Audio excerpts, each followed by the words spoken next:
bags of leaves, and mainly leaves. There might be some grass clippings in here.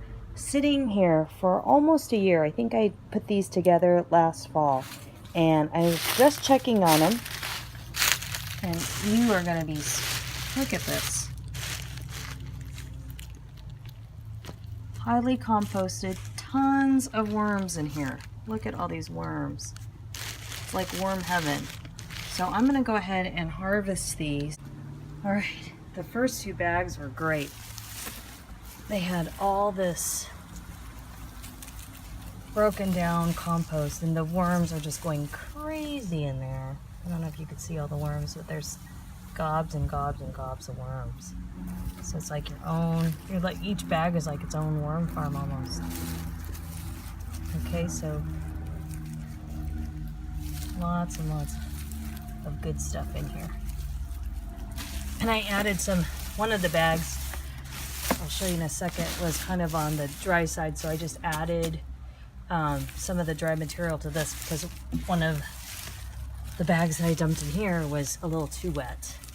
So when it starts smelling a little bit like ammonia, that means all the oxygen got used, but it will quickly decompose everything else. So I just threw in some of these dried leaves and it'll break it down really well. So it should be good. So that's why I'm just going to cover this up and let it do its thing for a little bit longer. So here's the bag that had the dry leaves. There's this whole section on this side you can see is dry. So what I'm doing is on the bottom and on the sides it's wetter, and I'm just taking my hand and going in and I'm just mixing it up a little bit. I'm just incorporating the dry with the wet. So here's my other bag, final and 4th bag, and in here you can see the microbes. Wow, this is almost like mushrooms. Oh my god, look at, I think they are. Look at these. These are pinning mycelium. That is mushrooms.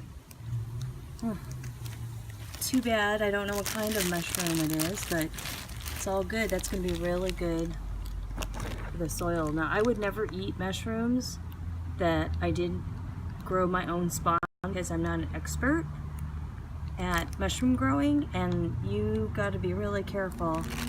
You don't want to eat a poisonous mushroom. It'll get you sick. So when I did these bags, I did break up the leaves because you can see here I just have leaves. I just had my gardeners put down, and these leaves just kind of like stay here, and I just did it to create a layer so that they wouldn't have to constantly weed. And some of it has broken down. I'm just trying to build my soil back here, but it doesn't really get that wet. Maybe underneath. Yeah, see, it's breaking down gradually, and it's going to turn the soil from a clay soil to something a little bit more rich. So I'm just kind of letting it do its thing. I'm not in a hurry for this area. But in these bags, I did break them down, and this is a really simple method of composting. Poke some holes in it, because my first 2 bags did have holes in it. These guys did not, and so the airflow did not get to it, so they didn't break down quite as much. But I did get mushrooms, which again, I'm not going to eat the mushrooms, but the mold will be good for my garden. So just get some airflow. You know, it doesn't have to be tons and tons of holes. You want it to, but look at all this good stuff. This is where the other bag was sitting on top, and look at, you can already see some worms there. So tons of worms. Okay, here's my tumbler composter, and basically what you do is you fill, it's dual-sided here, and this side I had grass clippings and leaves, and you can see that they are breaking down, almost ready. And then on this side, this is, oh sorry, just leaves. So that has broken down quite a bit and ready to use. The thing about this is this only has so much capacity, and once you start breaking it down, you can't continue to add more or it'll take longer to finish. So it's kind of best to, you know, let it do its thing, and then you have to refill it. But it's really not that much compost. As you saw with the bags, it was probably a better idea to take the bags and put them in the trash bags and kind of just set it aside and let it do its thing. This is, like I said, almost a year's worth of stuff.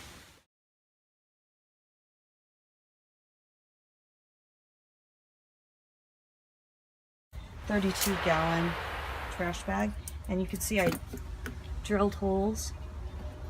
I put sticks on the bottom, and I have elevated this so it's not on the ground. I've got wood underneath, so airflow will happen.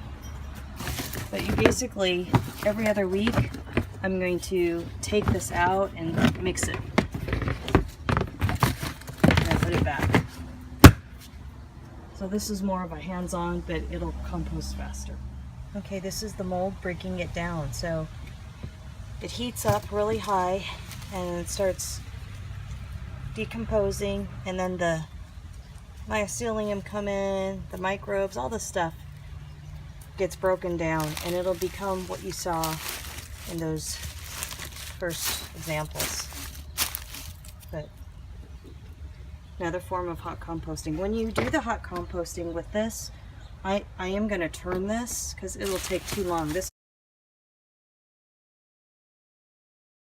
So this is my layer of feeding, if you will. This is the active feeding station. I always have one or two bins that are in a feeding capacity. And I always layer it with cardboard. So it's kind of like a lasagna method, if you will.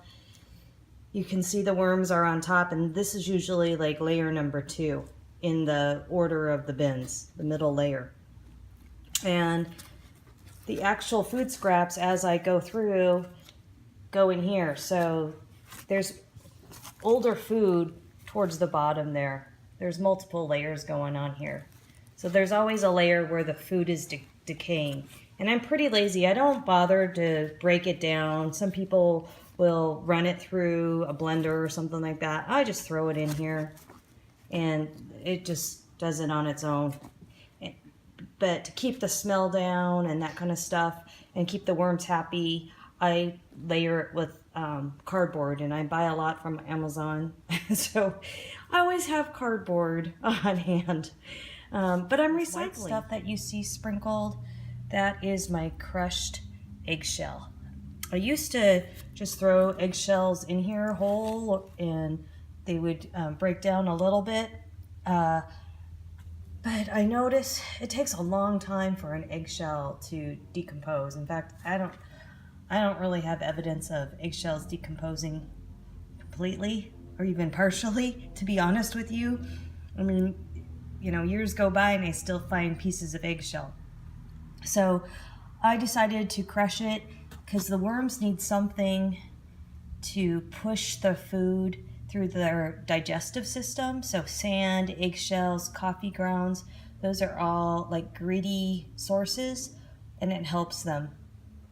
And it's also, of course, beneficial for your garden. I mean, you know, eggshells provide you with the calcium, and coffee grounds is the nitrogen. So all those things are good, and sand will give you good drainage. So this is like my feed area, and this is one level. And then this year I have been getting a lot of production. So this is my level where they're still kind of decomposing the matter. You'll see that it's really kind of dense.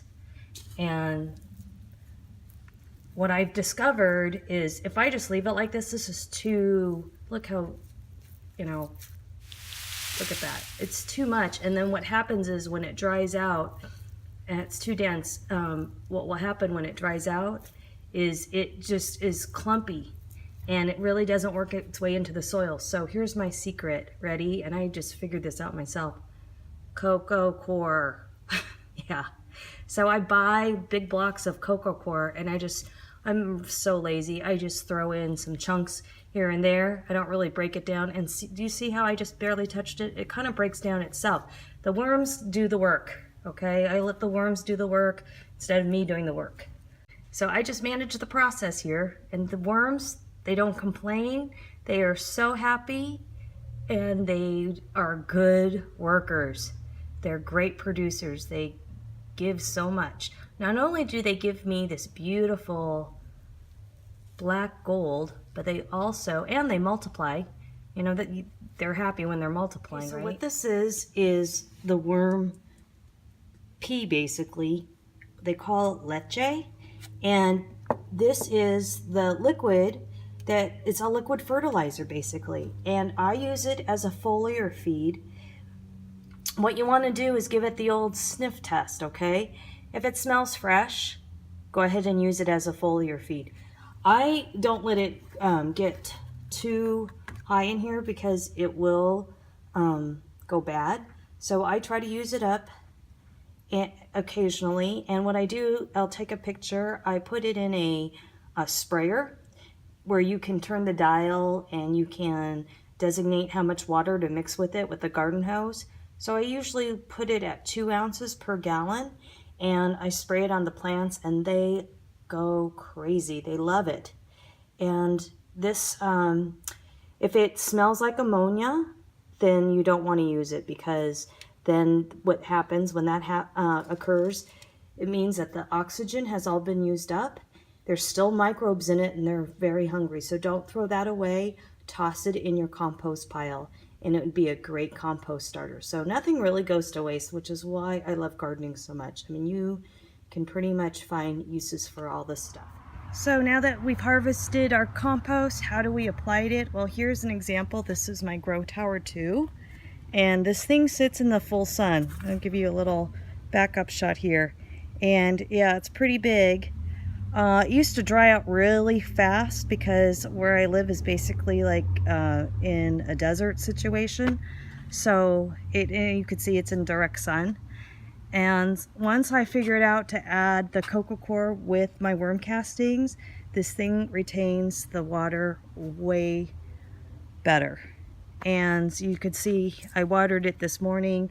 It's now like 2 o'clock and there's still moisture going on here. I still have to water this daily because when we have high temperatures it dries out. Okay guys, well that's it for this video. I hope you learned something about composting. It's really not hard to do and it's very rewarding. You get a lot from it. One thing I've wanted to mention that is I really, when I use my food scraps, I only put in organic material. So it's going to be stuff that I grow or it's from an organic source, because I figure if I'm going to take the time to do this, I might as well do it correctly and use the best inputs I possibly can, because what you put in is what you get out, right? That's just the principles of life. So, you know, I'm just going to try to stack my chances for success by doing that. And don't be afraid to try it. Learn from me, use my tips, avoid my pitfalls, so I can save you some time, you know?